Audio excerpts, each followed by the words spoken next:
Hi, welcome to WIMINTRA The Channel. Today, I'm very excited because... I can tell. Yes. Yeah, I have Justin with me today. Not for his face, but he's an expert. And today we want to talk about your national dish. Oh, is this we're considering it the national dish? Okay. Boy. So this is what we're going to talk about today. Okay. The American fried rice. Have you tried it? Yeah, at some point. I mean, it's never the first dish of go-to. Despite living here for several years, This is what it looks like. I can't remember once ever sitting down into a restaurant and saying, "Hey, we've got to have the American fried rice." Never, not once. This is my mom's favorite dish. Okay, why? She was actually upset. Wait, it's her favorite? Yeah. Okay, does she consider it a Thai dish or just a dish or a foreign dish? I don't think she knows. Because I remember she was so upset going to your hotel and asked for American fried rice. And I said, there is no such thing as American fried rice. And she was like, this is American brand, American hotel. How come they didn't have an American fried rice? So please shed some light. Okay, so there's some differences there, though. I mean, it's not like even in the States, we probably would not consider this to be on the 4th of July, we do not have hot dogs, hamburgers, ice cream, apple pie, and American fried rice. I mean, the origins of this dish actually originate here in Bangkok. Okay, tell me, what is, I do not know the history of it, but I mean, it's been American, a while, but I think the story, I mean, like any origins of any dish these days, it becomes a big deal as to who started it. I mean, who started the Negroni? Who started the Kir Royale? Those origins are now become big stories. So there's a couple different stories that I've heard with this, both of which happen to originate here in Bangkok, not in Los Angeles or New York or Omaha. There is the origins of this dish from my understanding of, and I wouldn't actually consider myself to be an expert on American fried rice, is that the origins actually go back to a Thai chef working at the airport at Don Muang. So this was even pre-Suvarnabhumi days. This is, and for some reason or another, a flight that was full of Americans heading back to America. I'm not sure whether it was East Coast or West Coast, I have no idea. Midwest. But for some reason, this flight was canceled. And I don't know why. I don't know if it was the weather. Sure, it wasn't snow. It wasn't sleet. It was maybe they forgot to put gas in the plane or something. I don't know. So all of a sudden they had some of these kind of items that are sort of sometimes in some traditional breakfasts, not cornflakes or Lucky Charms or Fruit Loops, but there's usually an egg. Yeah. There's usually a sausage or like a hot dog. Yeah. Maybe the peas were left over from the night before and they were going to reuse those again somewhere. Ketchup is a condiment that everyone assumes everyone else wants or likes, but it's not always the case. I get so many ketchups. Everything I order, somehow comes with ketchup. Yeah. But I rarely use it. And it's always in abundance. At the moment, America is actually going through a ketchup shortage. There's two shortages in America right now: ketchup and the tapioca balls in boba tea. So what I'm arguing is that what Thailand should do is to get this Pfizer in here or Moderna or whatever we start making a trade. My mom collect these. We can trade it. She had trade up. A lot. Trade up. And there's a bit of a joke there. You know what they're calling it now when somebody in the U.S. gets a shot of the Pfizer and a shot of the Moderna. Yeah. They're calling it now the Arnold Palmer. So there's a little bit of a joke there as far as, or just like in the States, there's a whole saying that you don't mix whiskey and you don't mix whiskey and tequila, right? Yeah. So now people are saying you also don't mix the different vaccines. You don't mix the Sinovac with the Moderna or somebody else. So you got to be careful. So the origins were, they had a breakfast platter prepared for this flight. And the flight got canceled, so all of a sudden they had all these eggs left over, hot dogs left over, perhaps some drumstick or some sort of protein left over. And bacon, I think they had bacon. Bacon, you gotta have bacon. That's truly American. And said, hey, we can't let this food go to waste, so let's find a way to make this happen. Let's take some rice. Let's put all this together. Raisins. I have no idea how the raisins worked in. Raisins are not a traditional American. Because they're made in California. Which, the raisins? Yeah. I mean, there's a lot of, I mean, California is predominantly or has a lot of agriculture. So raisins, Yeah, olives, so maybe that's how it artichokes, tomatoes, strawberries happen to all come from California. It's amazing. It's So the home state of California. So, but pineapple sometimes is oftentimes found in American fried rice as well. And that would make sense as well as if there was a little bit of a fruit done with breakfast as there traditionally is, whether it be melon or pineapple. Weird. And hey, let's throw all this together. And then I think it gained popularity once you had a lot of American military personnel in Thailand, especially in Bangkok in the, I guess what would have been 70s. late 60s and the 70s. Yeah. And people looking for something that's a little bit more of a comfort for home or something that was at least familiar. Does it make you miss home? Not one bit. Like spark joy? No, what makes me miss home is Five Guys or In-N-Out Burger or you know, that's what makes me miss home. Not Five Guys in particular? no, but In-N-Out would definitely mean those kind of burger. I'm trying to think what else makes me think of missing home as far as cuisine. What does that be? The one that we have in New York, the dining with the pancakes. Honeybees. No. Applebee's. Applebee's, Yeah. okay, yeah, things like that. Applebee's Yeah. or the Olive Garden Yeah. or Chili's or all of those, or you know, those are. I mean, we have a lot of American fast food chains here, but you don't. But this is not it. No.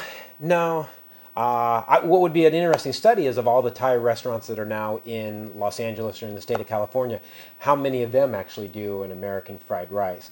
I would actually say probably very few. Yeah, they probably don't even know. No, But if you go to like Tuk Ladi, which is Yep. like a Thai dining, Yep. they would have it, like famous for it. The Federal Hotels. I've got to go Federal Hotel. Yes, Yeah, for sure. well, used to be in Soy 11. Used to have it. My mom would have loved that. On the street, so I got it from the street this morning. I mean, I'm intrigued. I'm now intrigued. I mean, I now will pay a lot more attention to American fried rice to kind of get the different variants of it. Because we talked a little bit briefly how there is Mexican rice as well, or Yeah. Spanish rice, which uses different ingredients, Right. but kind of has a little bit of that. But then you again, said I you don't have know. another story for the American fried rice, right? Well, I mean, I think that kind of ties in. Somebody else had said, no, it wasn't. It may not have been from a Thai chef. Yeah. It was actually somebody here, perhaps an American military personnel, saying, "Hey, what can I eat here? I mean, everything is so foreign. What Yeah. can I possibly have that makes me feel a little bit at home?" And probably somebody goes, "Well, you like eggs, don't you? You like hot dogs? Yes, I do. Do you like raisins? You know what? Yes, I grew up on a raisin on a California. vineyard. Yes. So yes, you're starting and ketchup, right? You put ketchup on everything. Yeah. Yes, we put ketchup on everything. So you mix it with so rice. let's put everything together. Put some rice. Maybe put a little seasonings in there. What's on the shelf up there? Put that in there, and there it is. There's the American fried rice. So, but that's it. That's the next origin of your story, is checking in with Thai restaurants overseas, especially in Yeah. the U.S., and seeing if they actually have any American fried rice on the menu, which I'm willing to bet they don't. Yeah, I don't think they do. But okay, back to you as a F&B. Okay. But I want to go back to your mom Okay. and say, where did your mom? What is it about your mom? Sort of feeling that this is. Does your mom consider it a local dish or a foreign dish? I think she thinks this is an international dish. Okay, so she feels that when she goes to an international venue, Yeah. that this would be a sign of Luxury. international luxury. Yeah. Because, okay, my mom is That's like great. 60 something, right? Okay, And like great. she used to go to Soy 11 when she was younger, but not to Best Supper Club.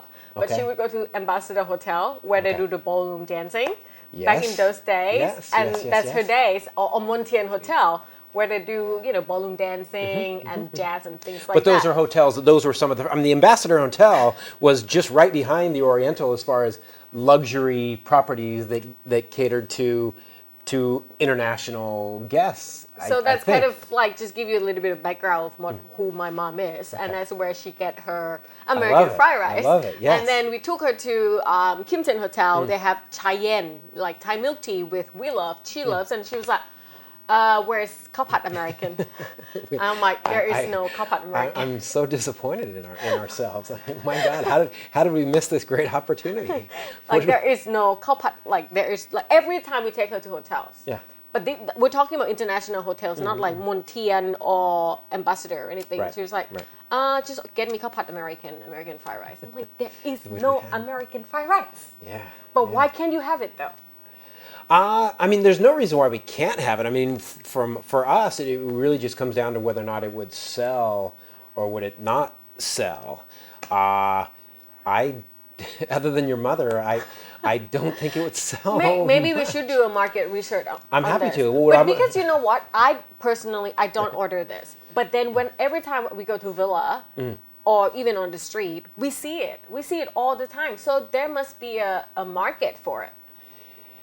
Except for my mother. Perhaps, yeah. Let's run it on a special for a day and see what kind of sales we generate. I'm happy to do that. That's what specials are. But what do you think of it? Like, if you look at it from a professional point of view.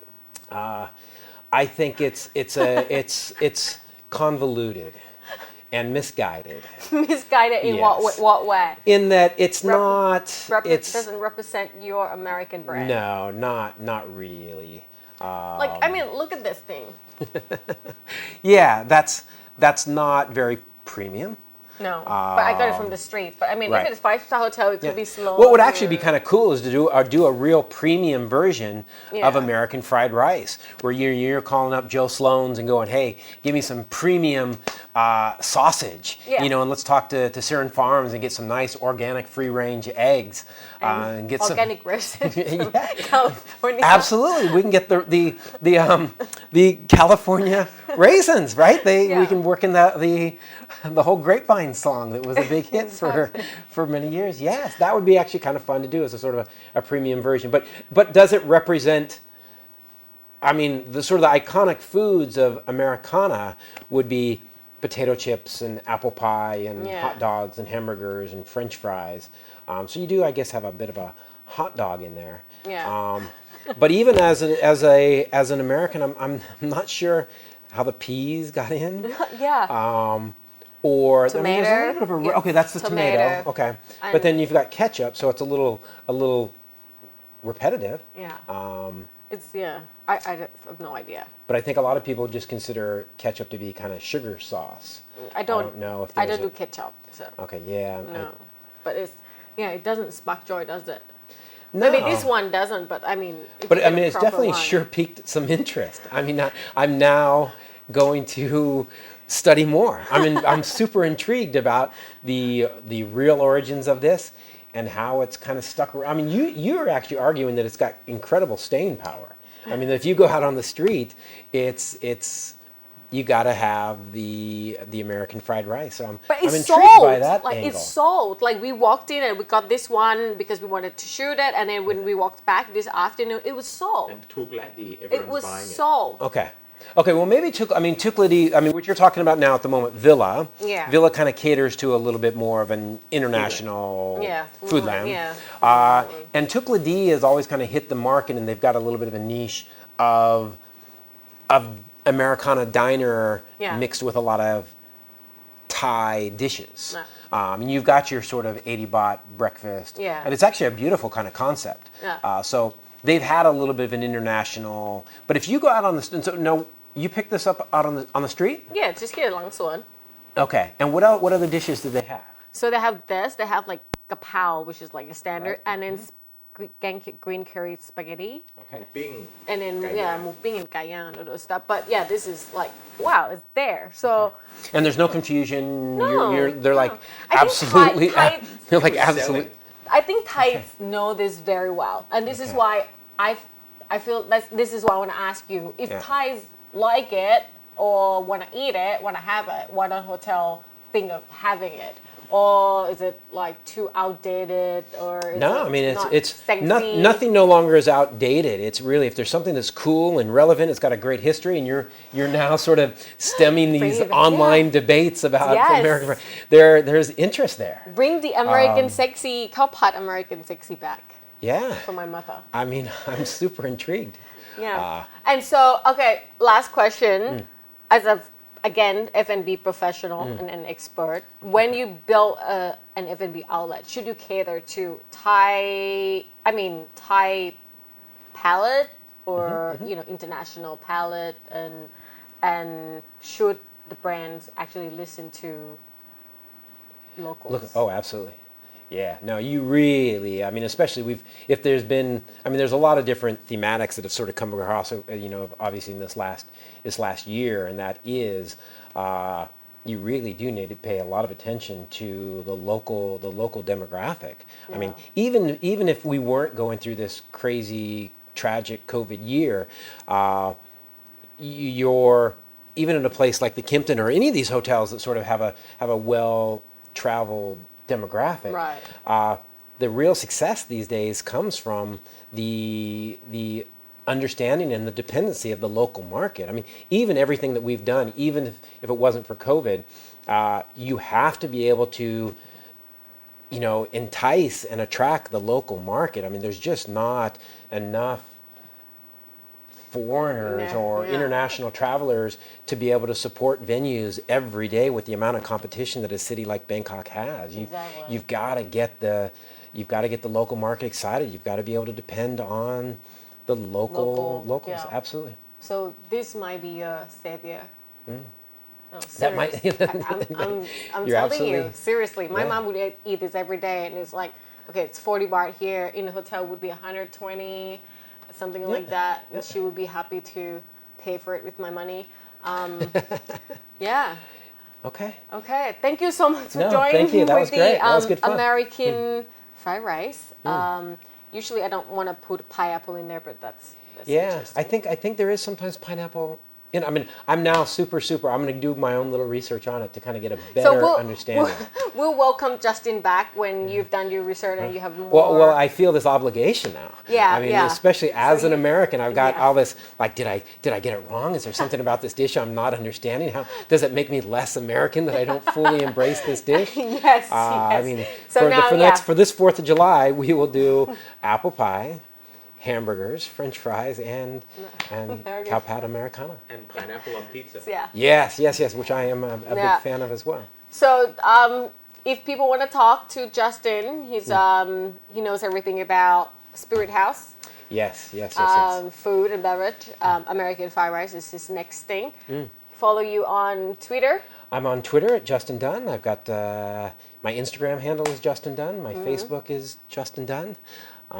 I don't really change things up too much, but I've got a different little voice on each of them, though. Yeah. Okay. So follow him on through those channels, and I will welcome him back once he fully embraces. No, I promise you, I will national start dish. paying a little bit more attention to this dish and kind of get some give you some feedback. Yep. Okay. Yeah. Thank you. Thank you. See you. Good fun. Bye.